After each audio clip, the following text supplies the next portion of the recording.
যুদ্ধ জাহাজ পাকাপাকি ভাবে জায়গা করে নিচ্ছে। এবার বাংলাদেশে তৈরি হচ্ছে আমেরিকার সেনা ছাউনি।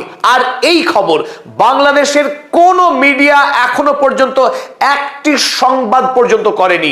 এটি অপর আশ্চর্যের বিষয়। বাংলাদেশের যখন শয়ে শয়ে মিডিয়া হাউস আর অসংখ্য ইউটিউবার, তাদের মধ্যে একটি সংস্থাও গত 5 থেকে 7 মে আমেরিকার একটি গুরুত্বপূর্ণ প্রতিনিধি দল ডোনাল্ড ট্রাম্পের অনুমতিতে ঢাকায় এসে 3 দিন ধরে তারেক রহমান সরকারের সঙ্গে আনুষ্ঠানিক বৈঠক সেরে গেলেন।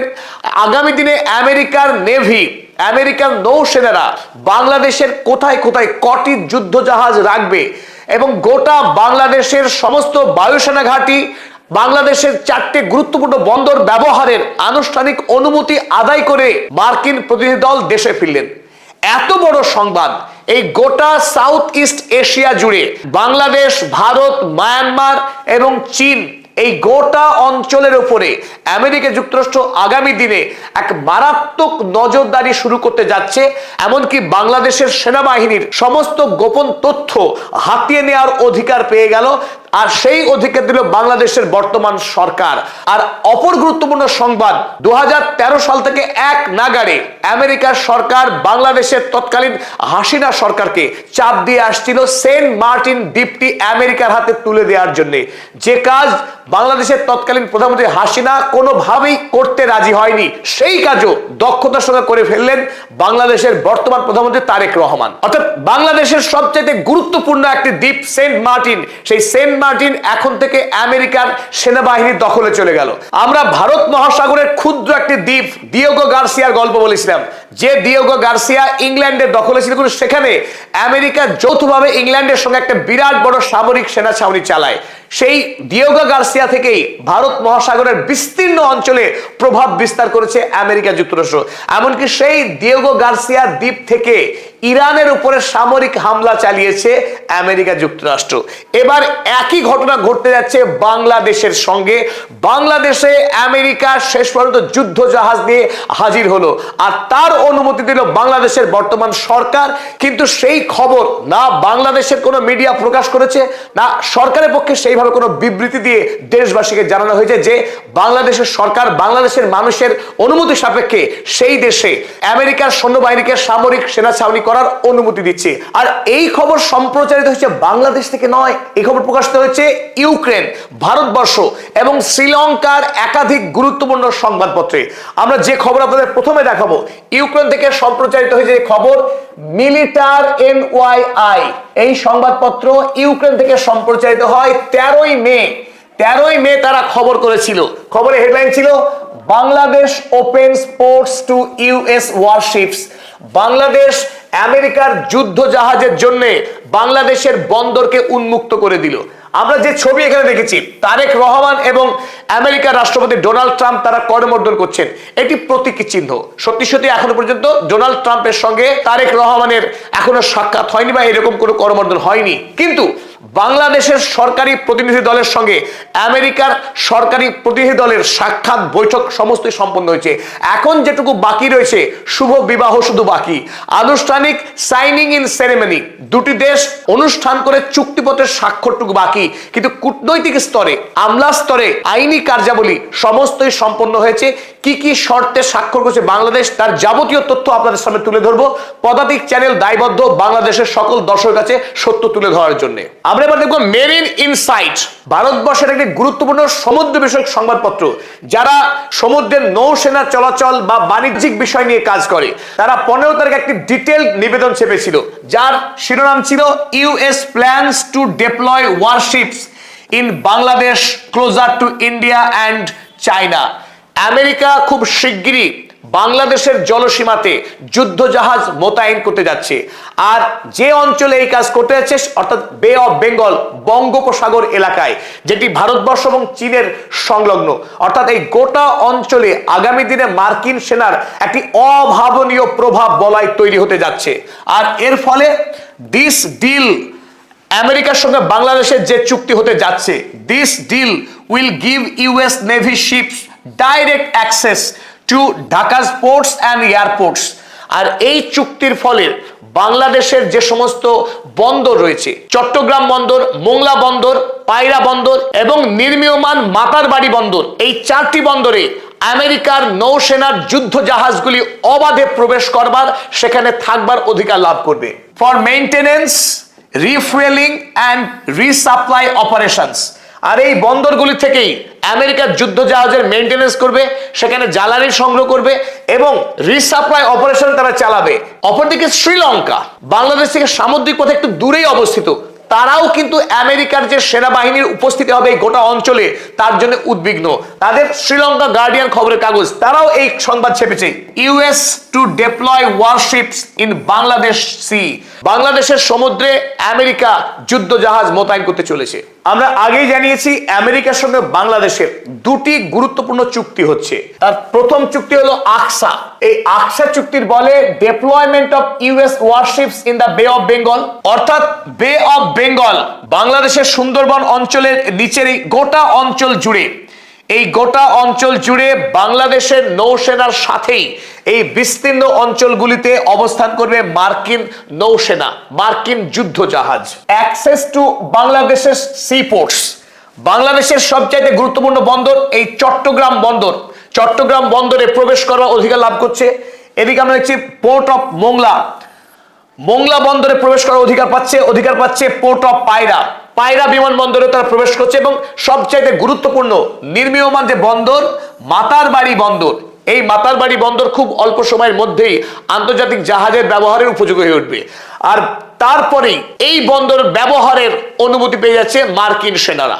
ফলে বাংলাদেশের যে 4টে সমুদ্র বন্দর, সেই 4টে সমুদ্র বন্দরেই মার্কিন যুদ্ধ জাহাজের উপস্থিতি আগামী দিনে দেখা যাবে। অ্যাক্সেস টু বাংলাদেশের এয়ারফিল্ডস, বাংলাদেশ বায়ুসেনার যে কটি গুরুত্বপূর্ণ বিমান ঘাঁটি রয়েছে প্রত্যেকটি বিমান ঘাঁটি ব্যবহার করার অনুমতি লাভ করছে মার্কিন সেনা।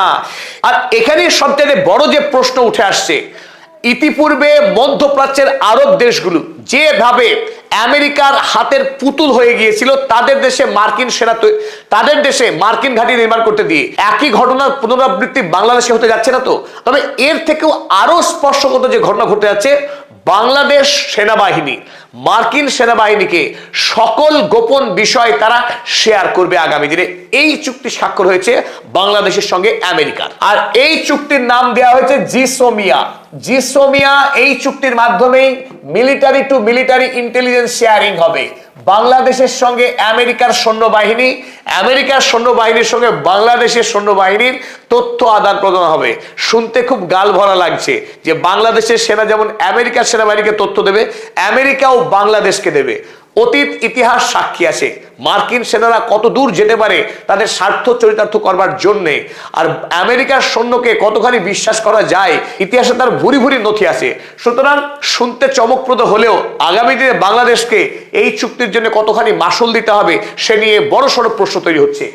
আর তাছাড়াও রয়েছে কিছু রিফুয়েলিং, লজিস্টিক্স এবং স্পেয়ার পার্টস, এই সমস্ত বিষয়ে মার্কিন সেনারা গোটা বাংলাদেশের বিস্তীর্ণ অঞ্চল ব্যবহার করার অবাধ অধিকার লাভ করছে। তবে যেহেতু পদাতিক এই সংবাদ আপনাদের সামনে সবার আগে হাজির করছে, অনেকের মনেই সন্দেহ জাগতে পারে যে পদাতিক এই খবরকে বানিয়ে সম্প্রচার করছে। তার জন্য আরো একবার আপনাদের বলছি, দুটি চুক্তির নাম আপনারা লিখে রাখুন, আকসা ACSA এবং জিসোমিয়া।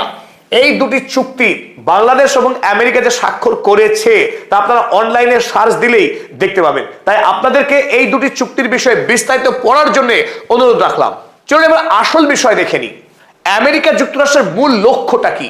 কি কারণে হঠাৎ করে বাংলাদেশের জলসীমাতে মার্কিন নৌসেনারা আসতে চাইছে বড় বড় যুদ্ধ জাহাজ নিয়ে, এবং সেই যুদ্ধ জাহাজে অবশ্যই ভর্তি থাকবে আমেরিকার সেই শক্তিশালী যুদ্ধ বিমান? কেন এই অঞ্চলকে নির্বাচন করলো আমেরিকার নৌবাহিনী? তবে তার অন্যতম প্রধান কারণ, সাউথ ইস্ট এশিয়ার উপরে আমেরিকা চাইছে একচ্ছত্র আধিপত্য নির্মাণ করতে। গ্লোবাল সাউথ যখন ক্রমশ শক্তিশালী হয়ে উঠছে এবং আমেরিকার আধিপত্য, সামরিক শক্তি যখন খর্ব হচ্ছে মধ্যপ্রাচ্যে, নতুন করে এই বিস্তীর্ণ বলয়ে যে বলয়কে চায়না বাণিজ্যের জন্য সবথেকে বেশি গুরুত্ব দিয়ে আসছে, সেই সাউথ ইস্ট এশিয়াকে এবার পাখির চোখ করছে আমেরিকা যুক্তরাষ্ট্র। তাই আগামী দিনে চীনের প্রভাব খর্ব করে আমেরিকা যুক্তরাষ্ট্র গোটা অঞ্চলে তার প্রশ্নাতীত কর্তৃত্ব তৈরি করার জন্যই বাংলাদেশকে সর্বপ্রথম তারা নির্বাচন করেছে। চলুন একে একে আমরা দেখে নিই সেই মূল কারণগুলিকে। এবার এক নম্বরে আমরা দেখবো the US can physically block China's overland road link through Myanmar if needed। প্রথম যে শর্তটা বললাম আপনাদেরকে, আমরা অনেকেই ইতিমধ্যে জেনে গেছি স্ট্রেট অফ মালাক্কার নাম। এই স্ট্রেট অফ মালাক্কা ইন্দোনেশিয়ার মধ্য দিয়ে একটি সংকীর্ণ সামুদ্রিক পথ, যার সর্বনিম্ন ব্যাপ্তি মাত্র 3 কিলোমিটার। অথচ আন্তর্জাতিক বাণিজ্যের নিরিখে এই স্ট্রেট অফ মালাক্কা অত্যন্ত গুরুত্বপূর্ণ। পৃথিবীতে যত সামুদ্রিক পথে ব্যবসা হয় তার 30% ব্যবসায়ী হয় এই স্ট্রেট অফ মালাক্কার মধ্য দিয়ে। তাই চীনের অন্যতম বাণিজ্যিক পথ এই স্ট্রেট অফ মালাক্কা। যদি আগামী দিনে চীন কোনোভাবে এই স্ট্রেট অফ মালাক্কা ব্যবহারের অনুমতি হারায় বা এই পথকে যদি হারায়, চীন বিকল্প পথ খুলে রেখেছে। এই মায়ানমারের মধ্য দিয়ে দুটি সড়ক পথ চীন আগে থেকেই প্রস্তুত করে রেখেছে। এই দুটি সড়ক পথ, একটা রেঙ্গুন থেকে শুরু করে আর একটা চোকচি থেকে চীনের কুনমিং পর্যন্ত দুটি বিস্তীর্ণ সড়ক পথ তৈরি আছে। তাই আগামী দিনে যদি চীন মনে করে তারা সমুদ্র পথে এসে এখান থেকে তারা স্থলপথে মাল পৌঁছে দিতে পারে তাদের মূল ভূখণ্ডে, কিন্তু বাংলাদেশের এই বিস্তীর্ণ জলসীমাকে ব্যবহার করে আগামী দিনে মায়ানমারের যে দুটি স্থলপথ রয়েছে, এই দুটি স্থলপথকে আগামী দিনে যদি চায় আমেরিকা বন্ধ করে দিতে পারে। একদিকে স্ট্রেট অফ মালাক্কাকে বন্ধ করার হুমকি দেওয়া, অপরদিকে এই দুটি স্থলপথকে বন্ধ করা, দুটি ক্ষেত্রে আমেরিকা আগামী দিনে বিরাট বড় লিভারেজ পাবে। আর এই লিভারেজ পাওয়ার জন্যই আমেরিকা মুখিয়ে আছে এবং বাংলাদেশের কাছ থেকে এই গুরুত্বপূর্ণ অনুমতি আদায় করে নিল। 2 নম্বর গুরুত্বপূর্ণ লক্ষ্য, the US can sever China's critical oil pipeline running from Myanmar. একদিকে যেমন আমরা দেখালাম দুটি স্থলপথ, পাশাপাশি চীন মায়ানমারের সিনো থেকে ওই কুনমিং পর্যন্ত এই দুটি জায়গাকে সংযুক্ত করছে পাইপলাইনে। এটা অয়েল পাইপলাইন। এই বিস্তীর্ণ অয়েল পাইপলাইনকে ব্যবহার করে চীন চাইলে অনায়াসে খুব অল্প পথে এখান থেকে চীনের মেইনল্যান্ডে তারা তেল বহন করে নিয়ে যেতে পারে। আগামী দিনে চীনের এই তেল পাইপলাইনকে ধ্বংস করার এক অভিপ্রায় রয়েছে আমেরিকার। চীন যাতে আগামী দিনে এই পাইপলাইন ব্যবহার করার সুযোগ না পায়, সেই লক্ষ্যমাত্রা সামনে রেখেই আমেরিকা এই বঙ্গোপসাগরে যুদ্ধ জাহাজ নিয়ে হাজির হচ্ছে। চীনের উপরে আগামী দিনে আমেরিকা ব্যাপকভাবে চাপ সৃষ্টি করতে চাইছে। অপর গুরুত্বপূর্ণ লক্ষ্য আমেরিকার, the US can track and neutralise Chinese submarines living Cox's বাজার বিএনএস পেকুয়া বেস। আপনারা অনেকেই জেনে থাকবেন চীনের অর্থ সাহায্যে কক্সেস বাজারের কাছে এই বিএনএস পেকুয়া বেস তৈরি হয়েছিল। যে পেকুয়া বেসে চীন এবং বাংলাদেশ তারা উভয়েই সাবমেরিন ব্যবহার করত। এই অঞ্চলে আগামী দিনে চীন যাতে তার সাবমেরিন ব্যবহার করতে না পারে, চীনের ভূ রাজনৈতিক যে প্রভাব যেটা ক্রমশ গড়ে উঠছিল গোটা সাউথ ইস্ট এশিয়াতে, তাকে ধ্বংস করা, বিশেষ করে চীনের সাবমেরিন যে ক্ষমতা, সেই ক্ষমতাকে ধ্বংস করার লক্ষ্য নিয়েই আমেরিকা হাজির হচ্ছে বাংলাদেশের এই জলসীমাতে। এটি অপর গুরুত্বপূর্ণ কারণ। চতুর্থ গুরুত্বপূর্ণ দিক, এই মুহূর্তে আমেরিকা যুক্তরাষ্ট্রের পাখির চোখ এই গোটা অঞ্চলকে রাজনৈতিকভাবে অস্থির করে তোলা। মায়ানমারে যখন জুন্টা সরকার চলছিল, রোহিঙ্গা জনগোষ্ঠীর উপরে যে বর্বরচিত আক্রমণ শুরু হয়েছিল, যার মাসুল গুনতে হয়েছে বাংলাদেশ সরকারকে, যার মাসুল গুনছে পশ্চিম বাংলা তথা ভারতবর্ষের সাধারণ মুসলমান জনগোষ্ঠী আজ পর্যন্ত প্রতিদিন। তাই মায়ানমারে নতুন করে রেবেল গোষ্ঠীকে উৎসাহ দিয়ে মার্কিন সরকার যে কাজে সব থেকে পটু, এই মায়ানমারে রাজনৈতিক অস্থিরতা তৈরি করে গোটা বাংলাদেশ এই সামগ্রিক অঞ্চলে অস্থিরতা তৈরি করে আগামী দিনে মার্কিন যুক্তরাষ্ট্র ব্যাপকভাবে রাজনৈতিক, বাণিজ্যিক এবং সামরিক একটি ফায়দা লুটতে চাইছে। আর এই কৌশলকে আরো পাকাপাকি জায়গা দিতে এতদিনের যে লক্ষ্য ছিল, আপনারা এখানে দেখছেন মানচিত্রে সেন্ট মার্টিনস আইল্যান্ড, আয়তনে অতি ক্ষুদ্র হলেও এই কক্সেস বাজার সংলগ্ন সেন্ট মার্টিন দ্বীপ সামরিক দিক থেকে অত্যন্ত গুরুত্বপূর্ণ, যার জন্য আমেরিকা এত বছর ধরে হাফ ইত্তেশ তাকিয়েছিল। এবার তারেক রহমান সরকারকে পাকড়াও করে এই সেন্ট মার্টিন দ্বীপকে আয়ত্ত করতে পেরেছে আমেরিকা। এখন আইনে বলা হয়েছে এই সেন্ট মার্টিন দ্বীপে বাংলাদেশের মিলিটারি এবং আমেরিকার মিলিটারি তারা যৌথভাবে কার্যক্রম চালাবে, কিন্তু আমরা একথা অনায়াসেই অনুমান করতে পারি আগামী দিনে এই সেন্ট মার্টিন আইল্যান্ড বকলমে আমেরিকার দখলে চলে যাবে। এখানে বাংলাদেশের মিলিটারি সেই অর্থে দখল থাকবে না, এটা বড়সড় আশঙ্কা। পরিশেষে আমরা আরো একবার সেই কথাই বলবো, যখন বিশ্বব্যাপী মার্কিন সামরিক ঘাঁটিগুলিকে উঠিয়ে দেওয়ার দাবি উঠছে, স্থানীয় মানুষজন লড়াই করছে এই মার্কিন সেনা ছাউনির বিরুদ্ধে, যার জ্বলন্ত উদাহরণ ইরান।